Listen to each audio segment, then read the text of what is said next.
Je voudrais vous raconter la deuxième partie, donc la suite de l'histoire de Joseph, que l'on trouve dans le livre de la Genèse.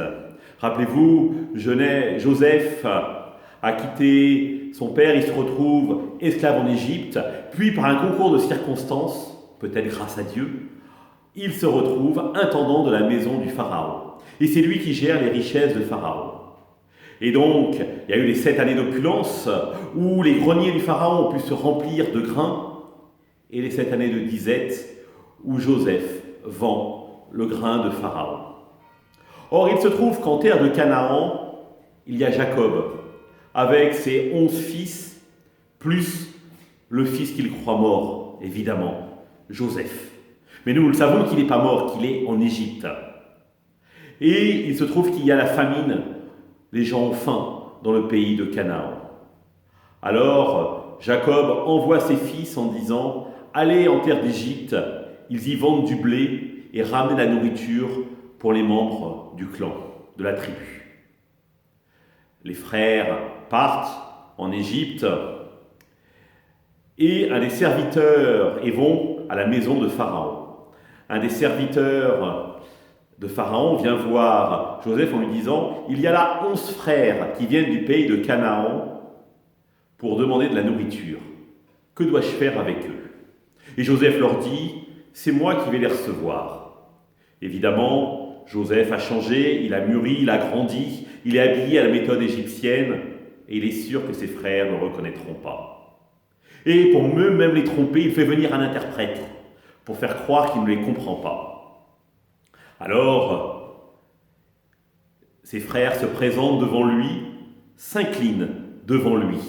Rappelez-vous, comme le songe de Joseph avec les gerbes de blé. Et là, il demande à acheter de la nourriture. Et là, Joseph décide de les mettre un peu à l'épreuve. Il leur dit « Non, non, non, vous êtes des espions qui êtes venus pour nous espionner, vous voulez nous envahir. Je ne vous crois pas. » Les frères se défendent comme ils peuvent. Et Joseph les fait parler. Et ils parlent finalement assez volontiers de leur père et de leur frère, leur petit frère Benjamin, qui est resté avec son père. Joseph, entendant ça, dit « Bon, je vous crois, mais la prochaine fois, je vous demande que votre petit frère vienne avec vous si vous voulez racheter du blé. » Les frères sont tous d'accord, pensant en s'en tirant à bon compte, et ils rentrent chez eux. Et en ouvrant leur sac plein de grains de blé, qu'est-ce qu'ils découvrent? La somme d'argent qu'ils avaient remise à Joseph. Ils se disent, comment ça se fait? Bon, c'est pas grave. Ils se réjouissent avec leur père, ils ont de la nourriture en abondance. Mais la famine dure, et Jacob dit à ses fils, repartez en Égypte. Et là, les frères disent, tu te rappelles, il nous a demandé d'amener Benjamin. Et là, Jacob dit, j'ai déjà perdu Joseph, je ne veux pas perdre le deuxième fils de Rachel.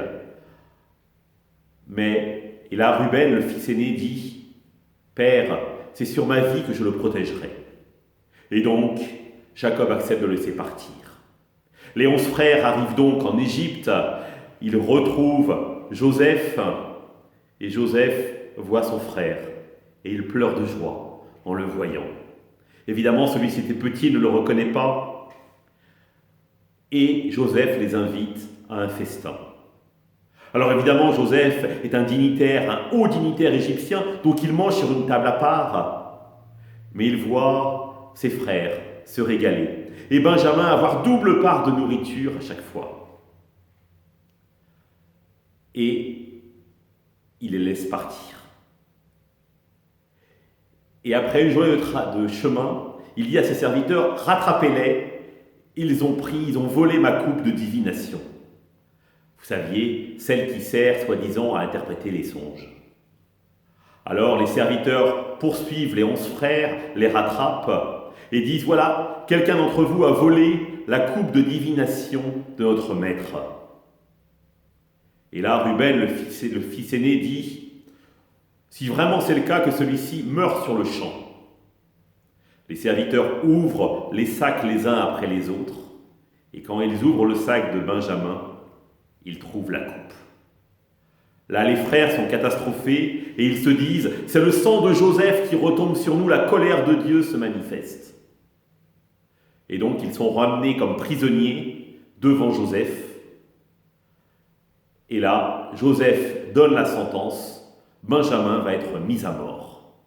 Et là, Ruben, le fils aîné, dit « Mais non, j'ai promis à mon père que je le ramènerai sur ma propre vie. Prends plutôt ma vie et laisse Benjamin avoir la vie sauve, car notre père en mourrait si jamais il ne revenait pas. » Et là, Joseph, devant cet acte d'amour, fait sortir ses serviteurs et dit à ses frères « C'est moi. Je suis Joseph, celui que vous avez vendu comme esclave. » Alors au départ, évidemment, les frères ne le croient pas. Ils croient que c'est un fantôme. Mais il leur parle dans leur propre langue à eux. Il leur rappelle les anecdotes qu'ils ont vécues enfants. Et ils tombent dans les bras les uns des autres. Ils se réjouissent. Et alors, Joseph dit à ses frères « Allez chercher Jacob, mon père, pour qu'il s'installe de manière définitive en Égypte. Là, nous y sommes bien, nous aurons des biens, nous pourrons manger comme nous le souhaitons. » Les frères retournent en terre de Canaan, racontent leur histoire à Jacob, qui se met à pleurer de joie. Jacob prend ses affaires, emmène toute sa tribu en terre d'Égypte. Là, Joseph vient à sa rencontre et tombe dans les bras de son père. Et il dit à son père, « Père, n'en veux pas à mes frères, parce que s'ils m'ont envoyé en Égypte, ce n'est pas eux, c'est Dieu, qui est parti nous préparer une place, pour que je puisse, moi à mon tour, avec l'aide de Pharaon, vous accueillir dans cette terre d'Égypte si fertile. » Le pardon de Joseph a été jusqu'au bout. Il a aimé jusqu'au bout, parce qu'il était habité par la présence de Dieu. Voilà les enfants, je vous souhaite une bonne soirée à chacun d'entre vous. À demain!